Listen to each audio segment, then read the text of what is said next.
Do you ever find yourself sitting in a meeting with your boss and go, my God, I have to work for this idiot? Well, this episode may be for you. We're going to talk about how you can succeed when you're not really working for somebody that knows what they're doing.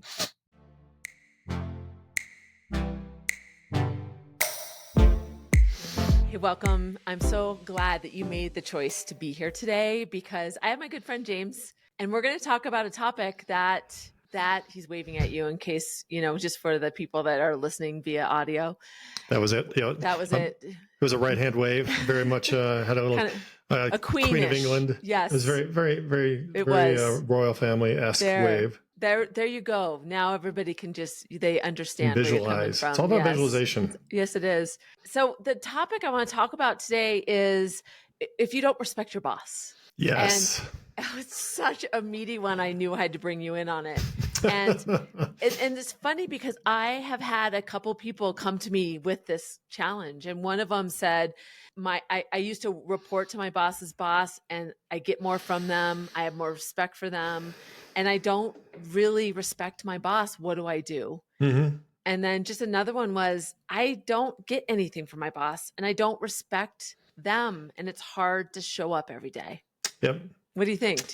Have you ever had this is a really interesting conversation. And I think that, my advice is going to be centered around understanding who you are and what you're doing there. It's kind of a heavy duty therapy session, if you will, in the sense that you need to reevaluate your relationship with your company and with your boss. Because I think that a lot of this stems from how you are raised and it comes from high school and the way that we're brought up. And it comes from what we think we should be getting from the person who is in charge, AKA your parents. And so it is a really interesting thing that when you realize that they are not mom and dad, and you have to change your perspective on what that relationship is. So are you saying that you need to also think about what does respect mean in this context? No, I think what a lot of people do early in your career is you look for a job that person who you report to will tell you what to do every day.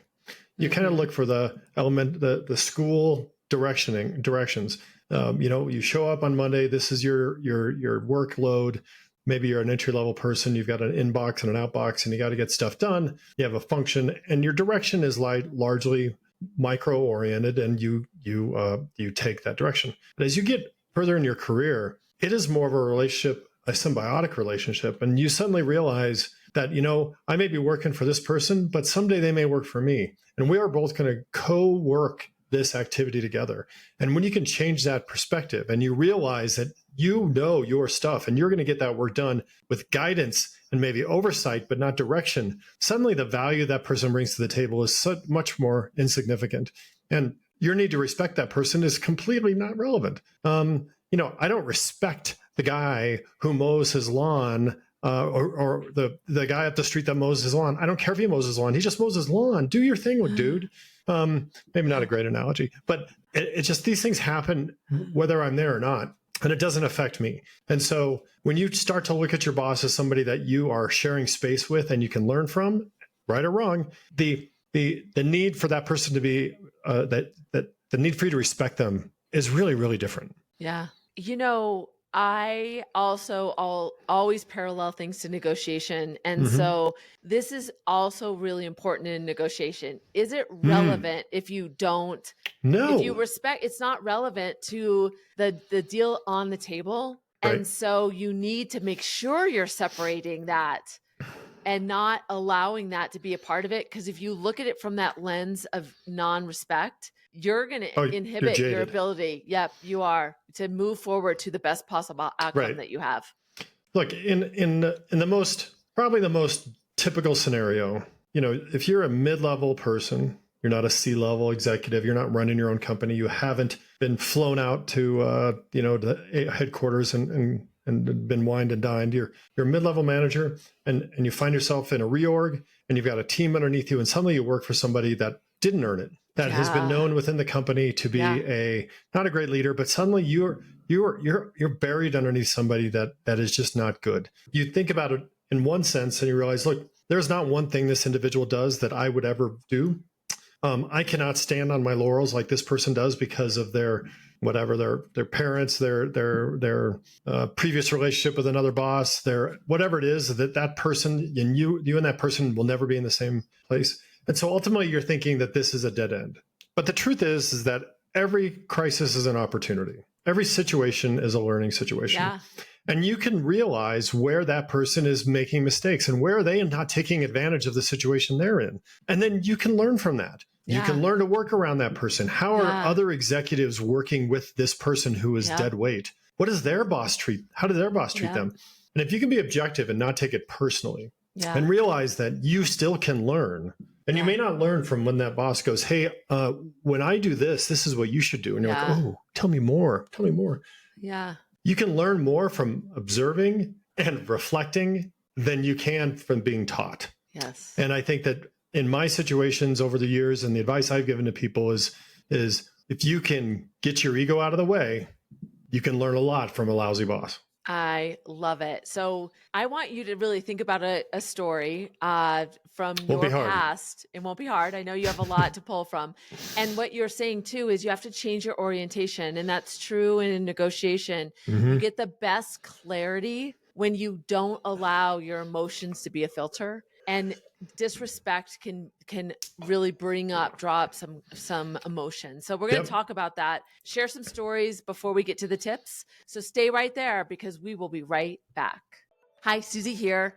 One of the things that I love is I facilitate team conversations, whether it's talking about high stakes, how to advocate for one another. So if you're a leader and you want to bring your team together, you want to level them up, help them really bond together and increase their confidence as a whole, contact me. Go to SusieTomichuk.com. Tell me a little bit about your team and I'll be in touch. Okay, so we're back. James, tell me what story did you draw up around having a lack of respect for your boss? What happened? It's funny. This is a little bit of a kind of a dream within a dream story where I was working for an organization that was responsible to provide functionality and services to a very, very powerful and very influential group within a larger firm. And so the stakeholders of our program were big players, well known, had been, they're respected, they're on TV a lot, they speak for the company. These are not people to be trifled with, and in many cases make more money than senior leadership because of the role that they play. My boss was assigned to directly interface with that leadership and other key stakeholders. The program itself was a challenging one.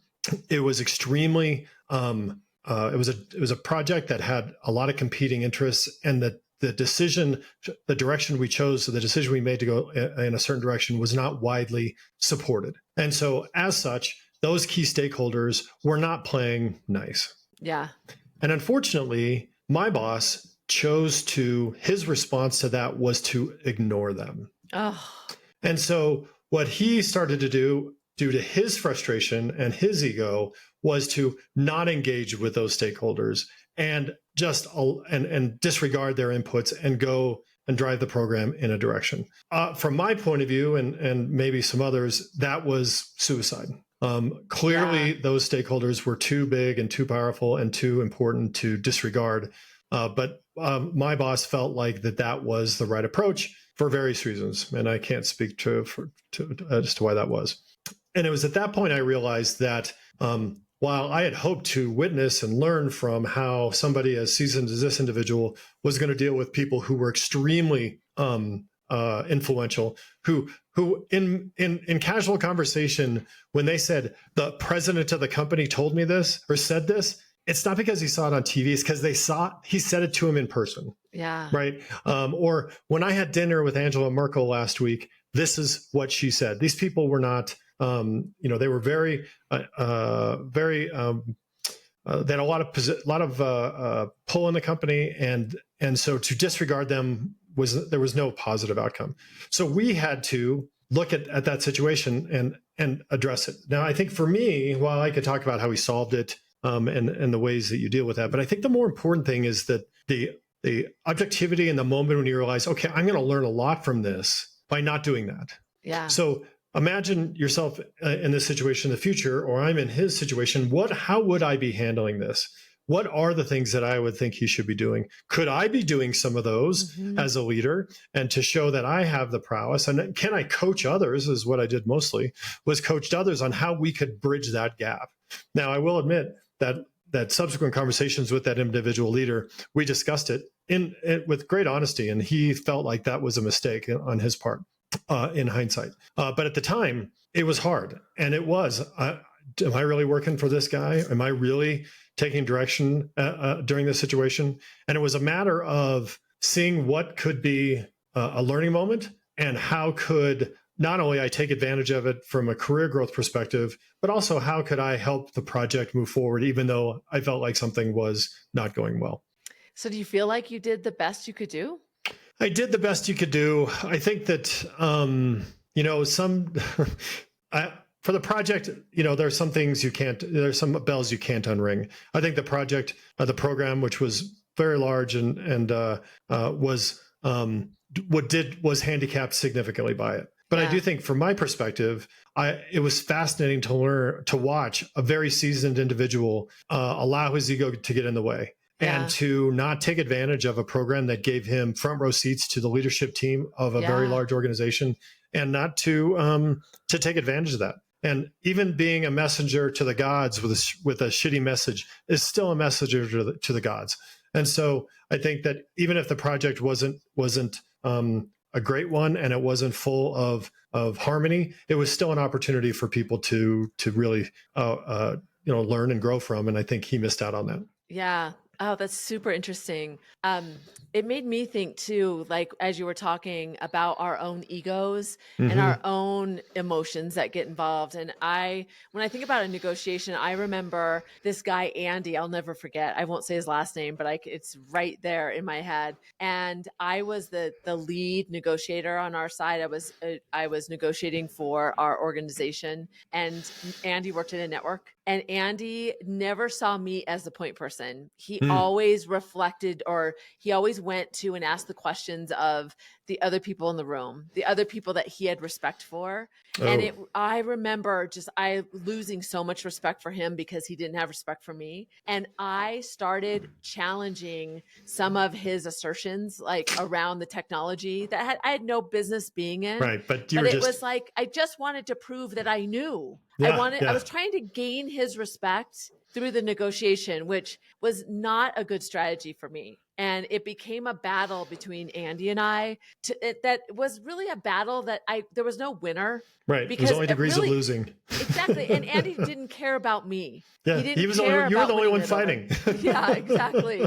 So my ability to think about what was important in that we didn't do well in the negotiation, and all of that had to do with the fact that my focus was on that piece of it. So that lack of respect that you have, my point is, as a leader, when you don't respect the person that you work for, you become clouded around that. Absolutely. And so your example helped see that. How do you move around that? How do you change your orientation, and also make sure that you don't allow that to cloud your ability to move forward in a positive way for you and for the business? Well, I think that, I think we all have, we've had opportunities where the person we work for is ill-suited for the position, promoted incorrectly, maybe temporary. Yeah. And any one of those situations, I have found great success in working with them and around them. Yeah. I don't want to say going around their back, because that's a little more Machiavellian than I want it to sound. But certainly, if you think about it, if there's a 4-lane highway to your boss's boss, and your boss is only using the right lane, that's 3 lanes you can use.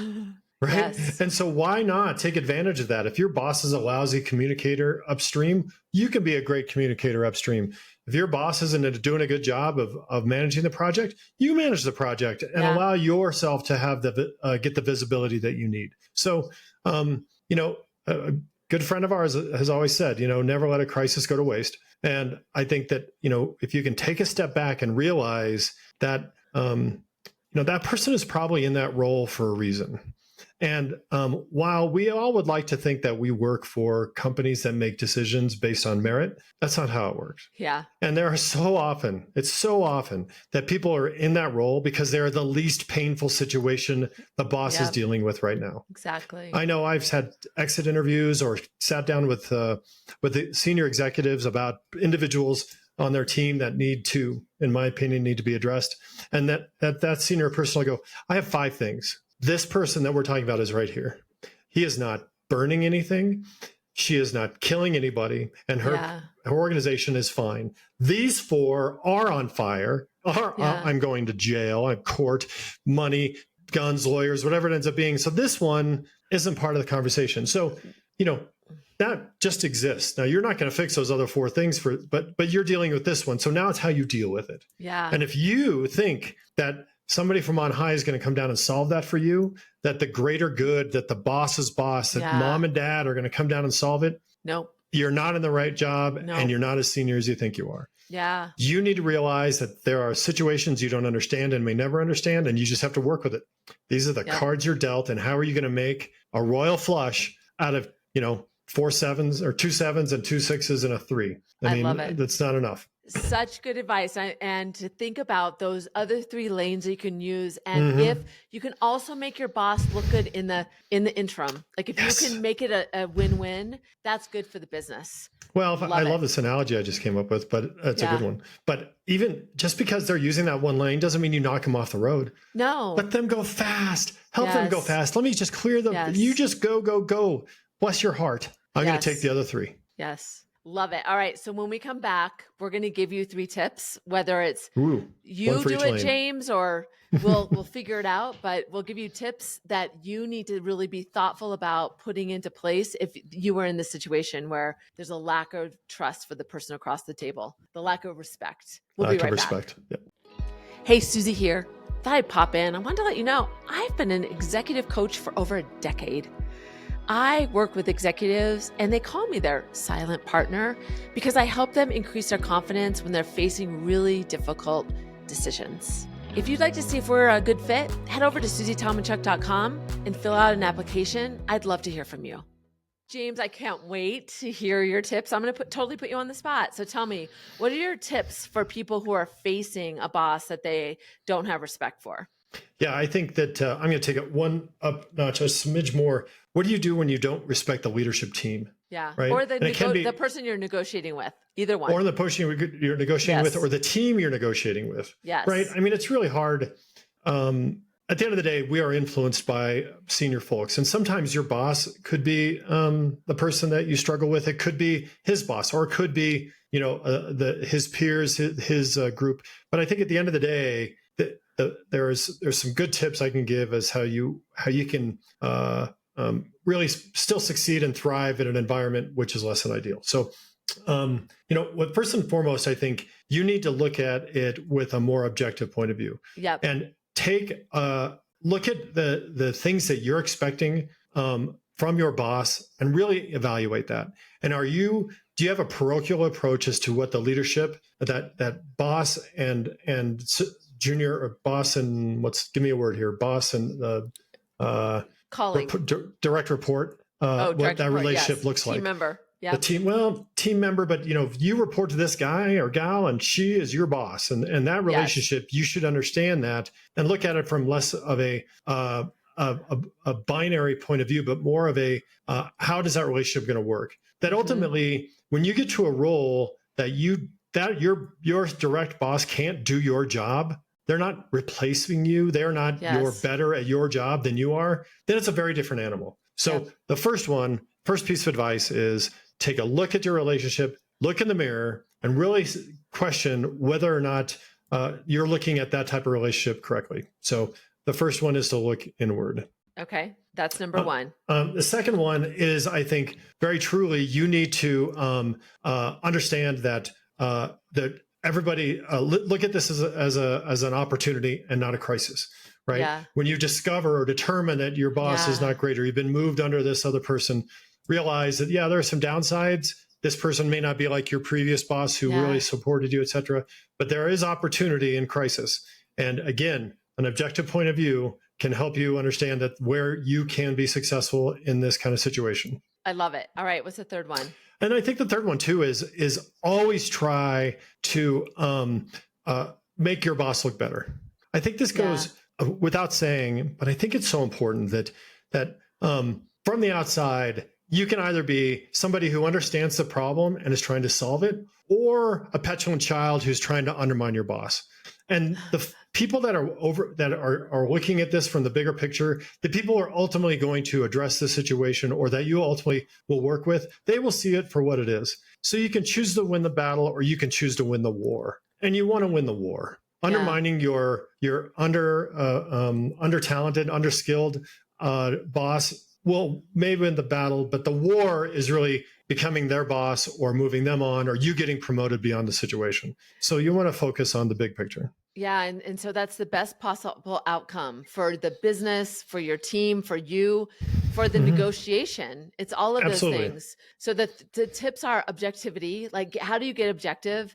How do you look at it as a challenge is number two, so that you can look at it. And then how do you make them look good was the third one. How do you do that? And what I love about this is you need to zoom out and figure out how you're going to do this. But this is not a one and done. You don't just click something in you that you're going to show up differently. You're still going to look at that person and go, oh, this is so hard for me to do. They annoy me.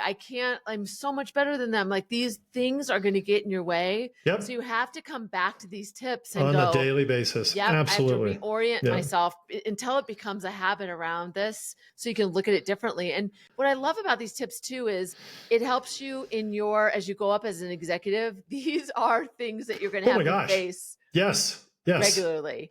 All the time. Yeah. The more senior you get, the more you realize everybody's an idiot, and that nobody is, at the end of the day, we all want to work for the perfect boss. We all want to work for a genius. We all want to have that leadership team, the CEO, the board of directors to be, the top-notch people. But the truth is that they aren't.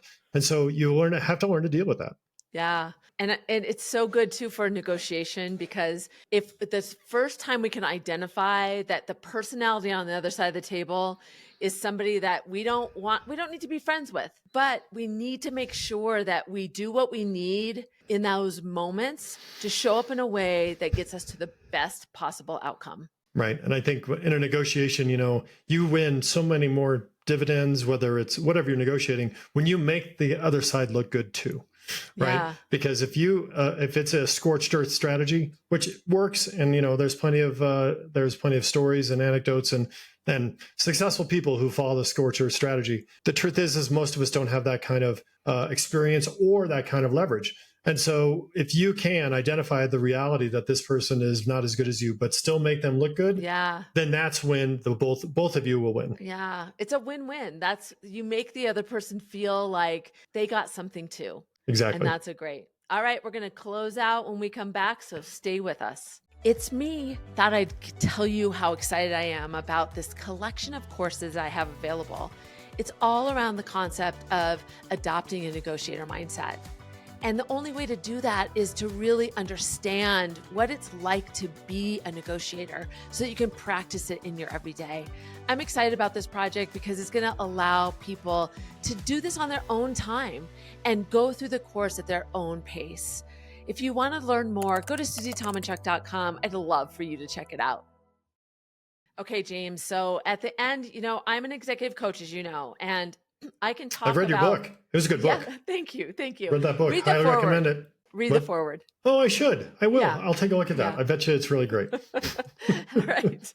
So I always want to challenge people. It's one thing to talk about these concepts and listen to them and just go, oh, that's good advice. How are you going to put it into action? How are you going to make it real for you? So what are you going to do differently, James? What are you going to do after listening to your own advice tomorrow? Look, I think the thing, to be clear, this is advice that I've given lots of people. I think it's advice that I followed. And I think when you're in a situation like this, your mental health is the first and foremost thing that's being challenged. You are dreading to get out of bed every day. You are feeling like you are going nowhere. You have this huge weight. It is a giant, wet, stinky blanket that's been left in the washer for too long. And your next steps need to be to address that. You need to get out of your own head. You need to make this less about your ego, less about your career, and create some objectivity. Because until you can be objective about the situation, you cannot take action.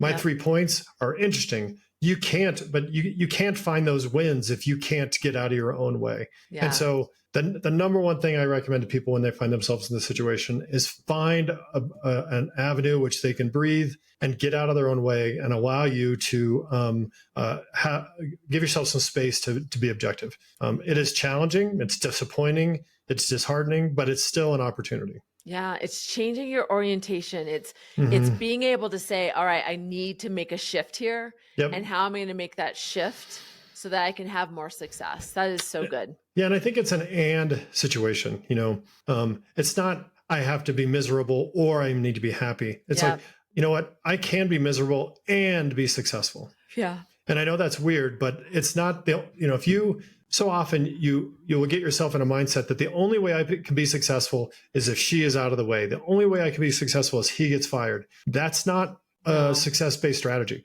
right? That is a faith-based strategy or a pray-based strategy, which could work, but I wouldn't recommend. And I think at the end of the day, if you just accept the fact that you have to get yourself in a place where you can take action and be and do things that are positive, then you can be a lot more successful. Yeah. And just like in a negotiation, it's not, how do I make them lose? I want to make sure they suffer. I want to give them the raw end of the deal. That is not the goal. The goal is to make everybody feel satisfied. Yeah. Right. Awesome. Well, I appreciate that you were here today, James. You gave us some great Oh my gosh, I love it so much. It's so great to be on your show. Always fun to chat. Yes.